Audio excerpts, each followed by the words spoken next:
Magandang gabi mga kababayan. Ngayon ay Biyernes ng gabi, November 7, 2025.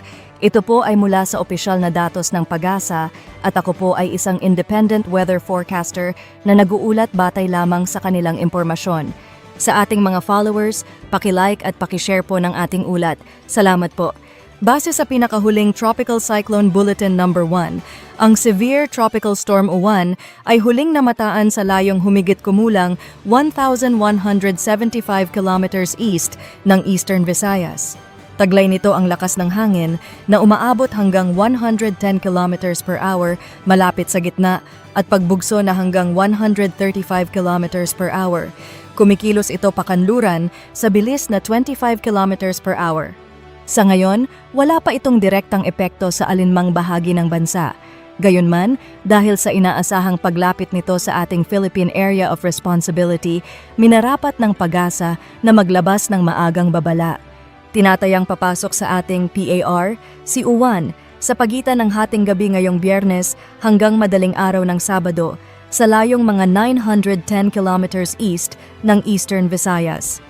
Bukas ng hapon, posibleng nasa 650 kilometers east ng Katarman, Northern Samar at inaasahang magiging typhoon category na. Sa loob ng 36 hours or sa linggo ng madaling araw, maaaring umabot na ito sa super typhoon category sa layong humigit kumulang 305 kilometers east ng Virac, Catanduanes. Posibleng maglandfall ito sa pagitan ng linggo ng gabi at Lunes ng madaling araw sa Aurora, Isabela area at lumabas ng ating kalupaan pagsapit ng Lunes ng hapon.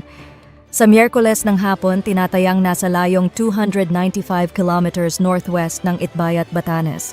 Dahil dito, itinaas na ang Tropical Cyclone Wind Signal No. 1 sa ilang lalawigan sa silangang bahagi ng Luzon at Visayas, kabilang ang Southeastern Quezon, Camarines Norte at Sur, Catanduanes, Albay, Sorsogon, Masbate, Northern at Eastern Samar, Biliran, Leyte, Southern Leyte, Northern at Central Cebu kasama ang Bantayan at Camotes Islands, Northeastern Bohol, Northern Negros Occidental, Northeastern Capiz at Iloilo, Dinagat Islands at Surigao del Norte.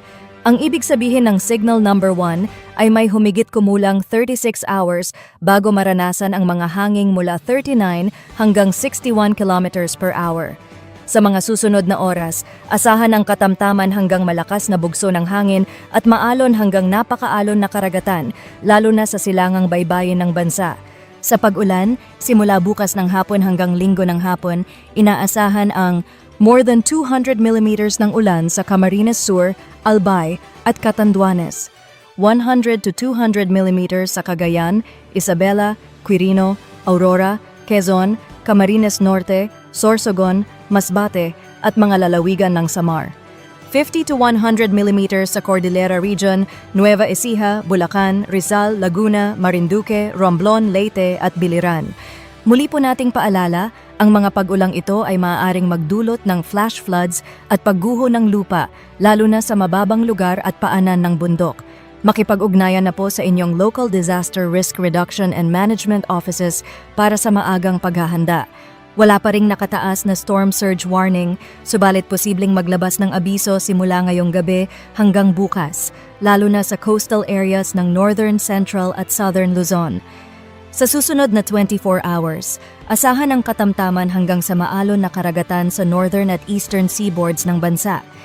Iyan ang pinakahuling ulat hinggil sa Bagyong Uwan na may international name na Fung Wong. Patuloy po tayong mag-antabay sa mga susunod na Tropical Cyclone Bulletin mula sa PAGASA.